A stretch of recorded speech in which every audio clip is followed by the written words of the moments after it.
을지로에 나왔습니다. 조선시대 을지로 일대는 누런색 진흙이 많아 구리개라고 불렀고, 일제시대 때는 이를 한자로 풀어 황금정이라고 불렀습니다. 구한 말에는 중국 화교들이 차이나타운을 형성하고 있었으며, 해방 이후 중국 화교들을 의식하여 살수대첩으로 중국을 크게 무찔른 을지문덕의 호를 따서 을지로라 하였습니다.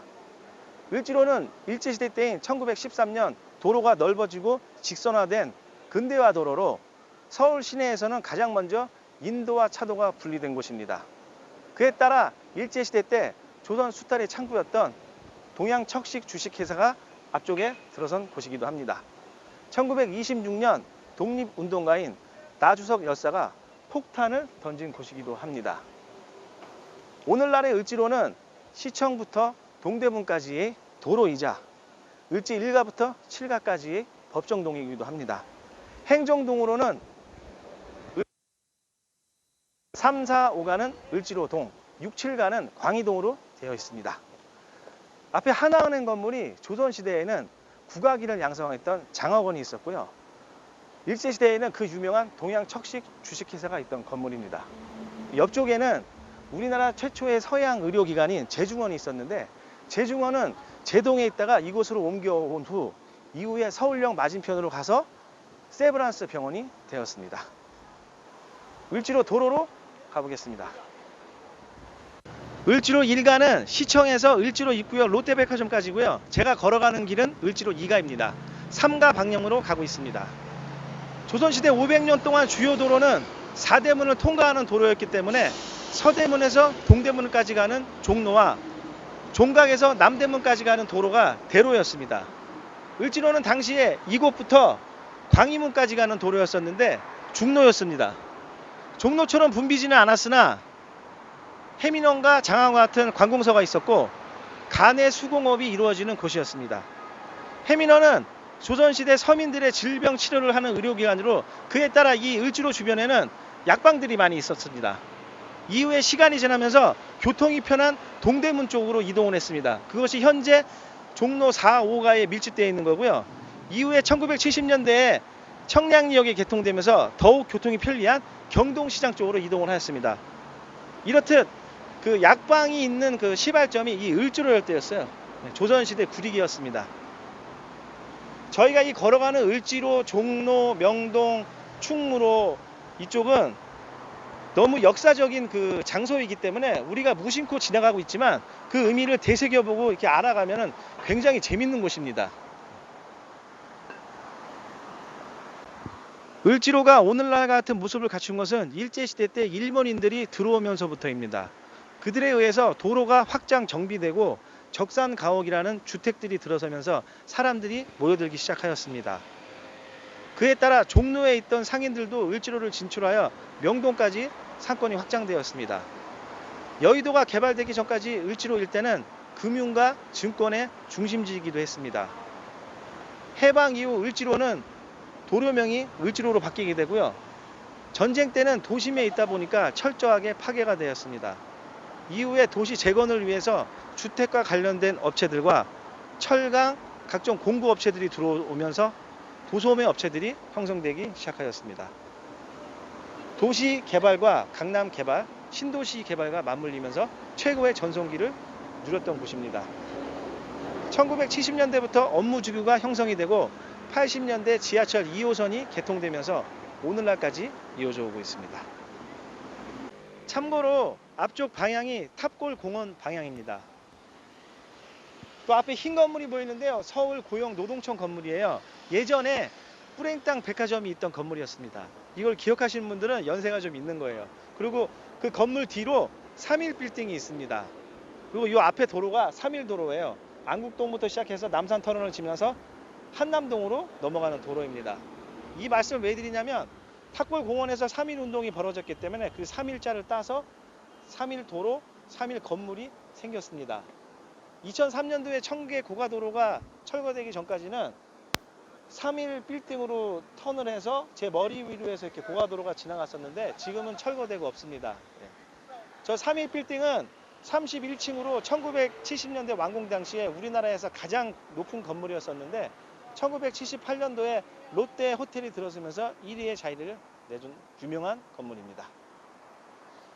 저 건너편 쪽이 도소매 업체가 있는 지역입니다. 그쪽으로 가볼 건데 먼저 우측에 골뱅이 골목이 있어요. 거기를 먼저 가본 후 맥주 골목으로 넘어가 보겠습니다. 골뱅이 골목으로 들어가 보겠습니다. 골뱅이 골목의 시초는 예전에 이쪽에 가게가 있었는데 골뱅이 통조림에 쥐포를 썰어서 넣고 매콤한 양념을 버무려서 판매했던 것에 유래하였습니다. 1968년부터 뒤쪽에 인쇄소 골목을 중심으로 생겨나면서 오늘날에 이르렀습니다. 독일에서 유학하셨으니까 재미있는 거니까. 우리나라는 골뱅이를 즐겨 먹는 나라인데 골뱅이가 껍질이 길잖아요. 그래서 죽으면은 살이 삐져나오는데 야들야들하면서 단맛이 납니다. 전 세계에서 유일하게 골뱅이를 먹는 나라이고 생산량의 90%를 우리나라에서 소비한다고 합니다.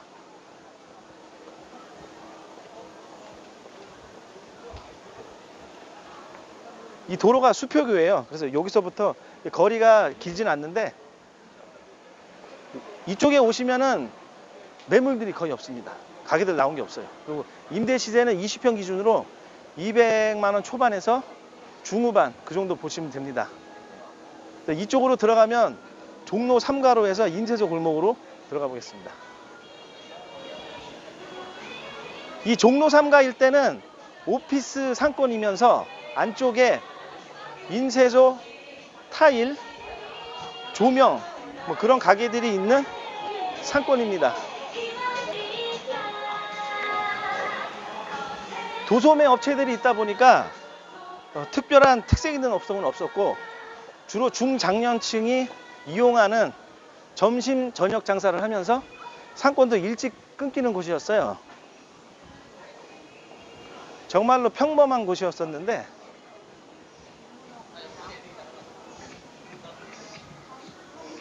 2016년경에 힙지로라는 상권이 생겨납니다. 힙이라는 뜻이 새롭고 신선하다는 의미인데 거기에 을지로가 결합을 해서 힙지로라는 명칭이 탄생했습니다. 그에 걸맞는 힙한 커피숍, 식당, 레스토랑 그런 가게들이 들어서면서 젊은 20, 30대들이 많이 유입을 했습니다. 그러니까 기존에는 볼 수 없었던 1층에는 그런 도소매 업체들이 있다 보니까 2, 3층으로 가게들이 들어왔어요.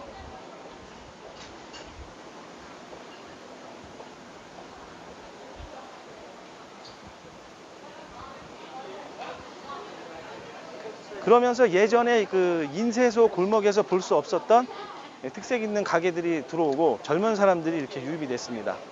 오늘은 참고로 토요일입니다. 현재 이 일대는 한 4, 5년 전만 해도 그 위층에 그 10평 기준으로 2, 3층 위로 50에서 60만 원짜리 가게도 있었는데 현재는 임대료가 상승돼서 그런 가게들은 거의 없고 매물도 없습니다. 그래서 1층에 도소매 업체들이 이렇게 서서히 바뀌어 나간 거예요. 이쪽에 30평의 1층의 월세 시세는 보통 300에서 400만 원 정도 사이로 보시면 됩니다. 역시 마찬가지로 이 안쪽에는 매물들이 거의 없어요. 수요가 그만큼 많다는 뜻이고 간혹 나오는 그 30평대 기존의 도소매 업체에서 바뀐 가게들이 권리금이 붙어 있어요, 지금. 왜요? 저쪽으로 나가보겠습니다.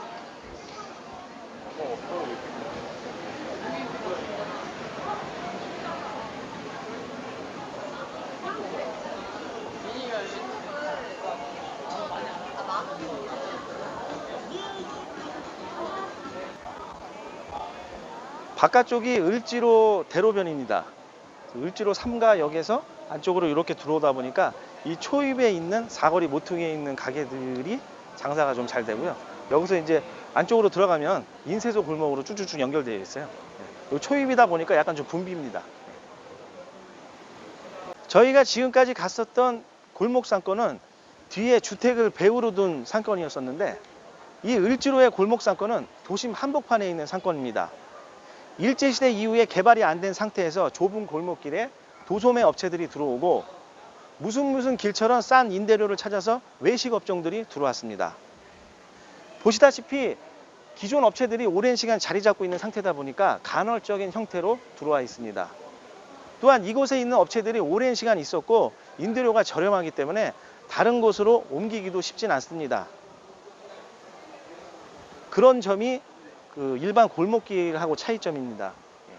물론 방금 왔던 저 길처럼 하나의 길은 외식업종 전체로 바뀔 수 있지만 이 을지로 3가 일대 전체가 외식업종으로 바뀌면서 상권이 활성화되기에는 한계가 있어 보입니다.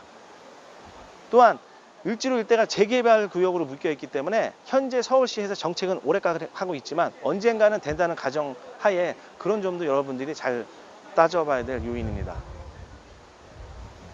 저 건너편이 맥주 노가리 골목이에요.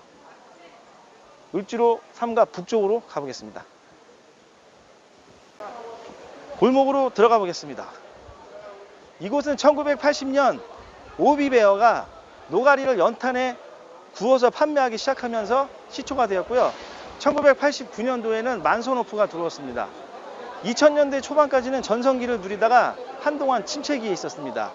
이후 2017년도에 이 일대 상인들이 노가리 호프 번영회를 조직한 다음 구청에 5개 광고 영업 허가를 받습니다. 그 이후에 핫플레이스가 되었습니다. 1980년대 초반에 노가리는 100원에 판매했었는데 40년이 지난 오늘날까지도 노가리는 1000원에 판매하고 있습니다. 사실 노가리는 원가가 1000원 이상이기 때문에 남는 건 없지만 다른 안주로 마진을 남기는 거예요. 만선오프가 현재 이 일대 그 가게들을 확장을 많이 했습니다. 만선오프의 하루에 그 맥주 판매량이 생통으로 100통이 넘는다고 합니다. 이 가게가 1980년 처음에 생겼던 오비베어입니다.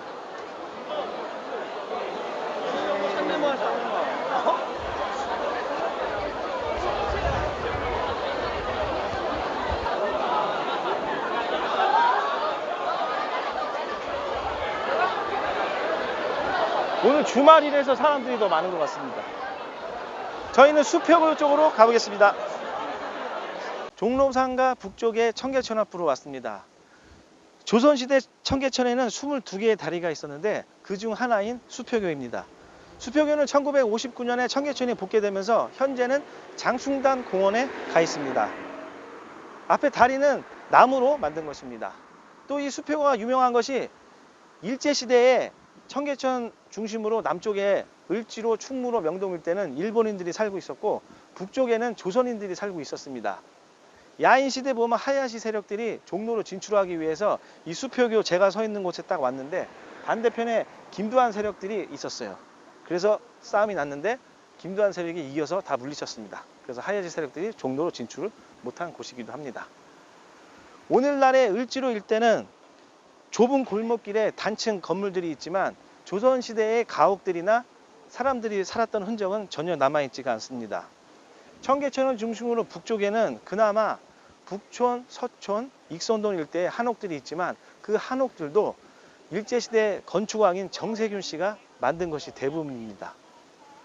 그런 이 을지로 일대에 노포와 힙한 분위기의 가게들이 들어오면서 젊은 사람들이 많이 유입이 됐지만 기존에 있던 도소매 업체들이 이전하지 않는 한 또 이곳에 있었던 오랜 식당들하고 같이 노관하지 않는 한 유행을 타거나 재개발이 진행되면 또 다른 상황을 직면할 수 있기 때문에 그런 여러 가지 상황들을 잘 참고하셔서 알아봐야 될 것 같습니다. 오늘은 을지로 사건을 봤고요. 다음 편에 뵙겠습니다. 오늘 마치겠습니다. 감사합니다.